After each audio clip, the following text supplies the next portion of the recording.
लोग उसे बस किसी तरह मारना चाहते थे।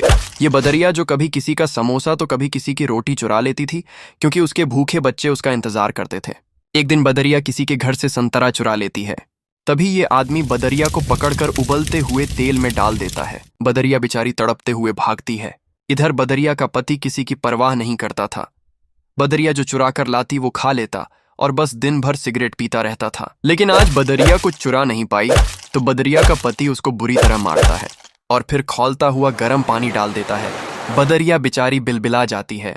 इधर बच्चे ये सब देखकर बहुत रो रहे थे, तो बदरिया बच्चों को अपनी छाती से लगाकर सुला देती है और फिर वह रात भर रोती है, क्योंकि उसके बच्चे आज भूखे सो गए। और सुबह होते ही बदरिया फिर खाना लेने जाती है।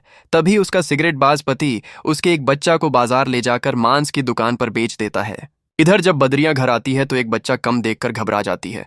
बच्चे रोते हुए माँ को सब बता देते हैं। माँ दौड़ते हुए मांस की दुकान पर आती है, लेकिन बच्चा अब नहीं था। माँ फूट फूट कर रोती है और अपने बाकी बच्चों को लेकर जंगल चली जाती है और फिर एक नदी के किनारे घर बनाती है।